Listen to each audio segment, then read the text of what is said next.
sir matric pass কৰিলোঁ এতিয়া আমি কি পঢ়িম সায়েন্স পঢ়িম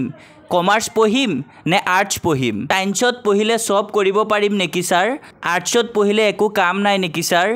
কোনটো ষ্ট্ৰীম সিলেক্ট কৰিম আৰ্টছ সায়েন্স কমাৰ্চ কোনটো বেটাৰ হ'ব কোনটো বেষ্ট হ'ব ইন ফিউচাৰত কোনটো ষ্ট্ৰীমত স্কোপ বেছি আছে তো এনে ধৰণৰ প্ৰশ্ন বহুতে আমাক কৰি আছিলা আৰু বৰ্তমান সোসাইটিত জানাই সায়েন্স বুলি ক'লে লিজেন্ড বুলি ভাবে কিন্তু আৰ্টছ বা কমাৰ্চৰ ষ্টুডেন্ট একো নাজানে বুলি বৰ্তমান সোসাইটিৰ থিংকিং তো তোমালোকক আজি আমি ডিটেইলছত জনাবলৈ গৈ আছো তোমালোকে কোনটো ষ্ট্ৰীম সিলেক্ট কৰিবা বা ইন ফিউচাৰত তোমালোকে কোনটো ষ্ট্ৰীমৰ পৰা কি হ'ব পাৰিবা তো তাৰ কাৰণে তোমালোকে আমাৰ এই চেনেলটো সাবস্ক্ৰাইব কৰি ৰাখিবা যাতে এনে ধৰণৰ ইনফৰমেটিভ ভিডিওবোৰ তোমালোকে সদায় পাই থাকা তো ছাত্ৰ-ছাত্ৰীসকল তুমি কি পঢ়িবা সায়েন্স আৰ্টছ কমাৰ্চ হেতু ডিপেন্ড কৰিব তোমাৰ ওপৰত কিয় কৈছো তুমি তোমাকহে ভালকে চিনি পোৱা তুমি কিমান পাৰা তোমাৰ ভিতৰত কিমানখিনি আছে হেতু তোমাতকে ভাল কোনেও নাজানে তো প্ৰথম কথা হ'ল সায়েন্স আৰ্টছ কমাৰ্চ এই তিনিটা ষ্ট্ৰীমতে বহুত স্কোপ আছে বহুতে ভাবে কি সায়েন্সতে সব স্কোপ আছে কমাৰ্চত অলপ আছে কিন্তু আৰ্টছত একেবাৰে স্কোপ নাই তো এনে ধৰণৰ থিংকিং বৰ্তমান সোসাইটিৰ মানুহৰ তো মই তোমালোকক ক'ব খুজো যে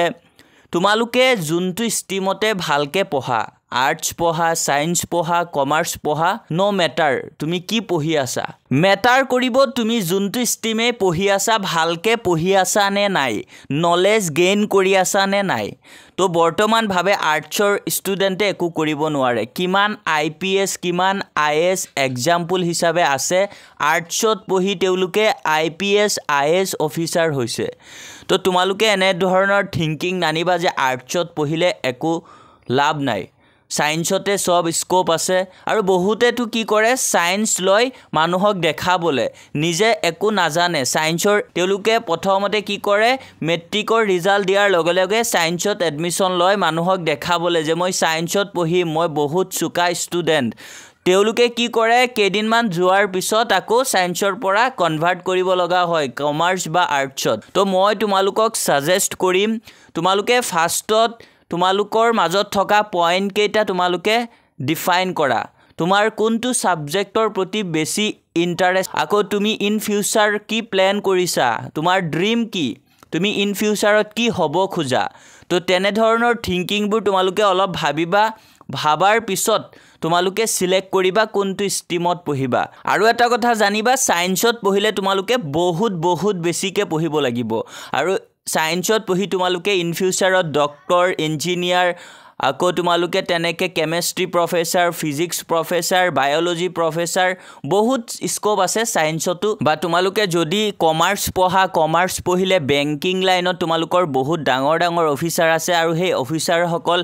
কমাৰ্চ ব্যাকগ্ৰাউণ্ডৰ পৰাই হয় বা তেনেকে যদি তুমি আৰ্টছ চাব যোৱা আৰ্টছতো তেনেকে বহুত ডাঙৰ অফিচাৰ সকল আছে বা আইপিএস আইএস এবোৰ তোমালোকে আৰ্টছ পঢ়িও হ'ব পাৰিবা সায়েন্সও পাৰিবা কমাৰ্চ পঢ়িও পাৰিবা তো তোমালোকে কোনটো ষ্ট্ৰীমত পঢ়িছা হেতু ডিপেন্ড নকৰে ফাৰ্স্ট তোমালোকে নিজকে থিৰাং কৰা যে তুমি কোনটো ৱেট বেছি তোমাৰ ইন্টাৰেষ্টটো আছে তুমি যদি আৰ্টছ লোৱা বা কমাৰ্চ লোৱা সায়েন্স নলোৱা বেলেগে তোমাক কি ক'ব হেবোৰ তোমালোকে বাদ দিয়া তুমি যোনটোত ইন্টাৰেস্টেড বেছি হেতু তোমালোকে সিলেক্ট কৰা কিয় কৈছো তোমালোকে যোনটো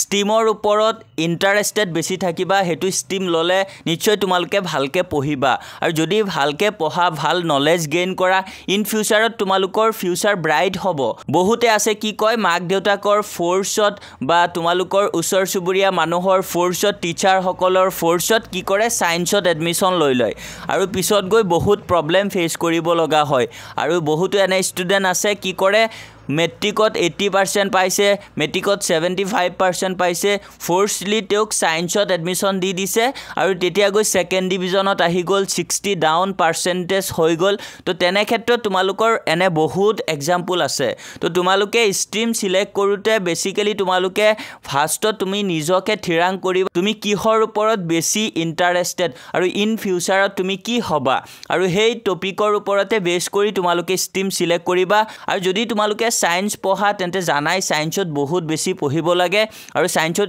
স্কোপো বহুত বেছিকৈ আছে আৰু কমাৰ্চতো তোমালোকে পঢ়িব লাগিব কমাৰ্চ বা আৰ্টছৰ ষ্টুডেণ্টে যে পঢ়িব নালাগে এনে ধৰণৰ কোনো কথা নহয় তিনিটা ষ্ট্ৰীমেই কিন্তু টান আছে যদি তোমালোকে ভালকৈ নপঢ়া আৰু যদি তোমালোকে ভালকৈ পঢ়া তিনিটা ষ্ট্ৰীমেই তোমালোকৰ বাবে সহজ হ'ব তো তোমালোকে যোনটো ষ্ট্ৰীমৰ ওপৰত ইণ্টাৰেষ্টেড বেছি সেইটো তোমালোকে সিলেক্ট কৰিবা বেলেগে যদি কৈ আছে যে তুমি সায়েন্সতে পঢ়া সেইকাৰণে তুমি সায়েন্সত নলবা তুমি ইন ফিউচাৰ প্ল্যানটো ভালকৈ তোমালোকে কৰি লোৱা আৰু তোমালোকে এনে কোনো কথা নাই যে বৰ্তমান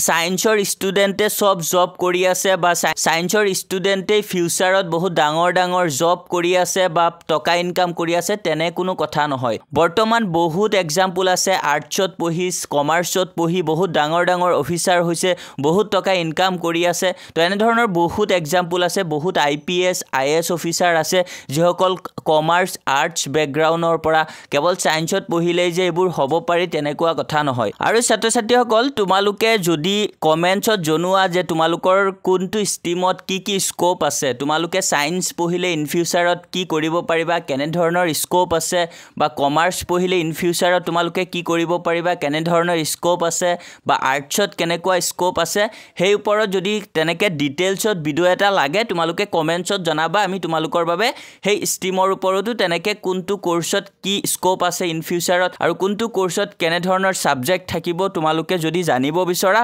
আমাক কমেন্টছত জনাবা আমি সেই টপিকৰ ওপৰতো তোমালোকৰ বাবে ভিডিও এটা লৈ আহিম তো ছাত্ৰ ছাত্ৰীসকল আশা কৰোঁ তোমালোকৰ কনফিউজনটো দূৰ হৈছে কিয়নো তোমালোকে বহুতে এনেকৈ প্ৰশ্ন কৰি আছিলা কোনটো ষ্ট্ৰীম সিলেক্ট কৰিবা তাৰ কাৰণে তোমালোকৰ বাবে আজি আমি এই ভিডিওটো লৈ আহিছোঁ তো ভিডিওটো আশা কৰোঁ তোমালোকৰ বাবে বহুত হেল্পফুল তো ভিডিওটো তোমাৰ বন্ধুবৰ্গৰ সৈতেও শ্বেয়াৰ কৰি দিবা লগতে আমাৰ চেনেলত যদি আজি নতুন আহিছা চেনেলটো সাবস্ক্ৰাইব কৰিবলৈ পাহৰি নাযাবা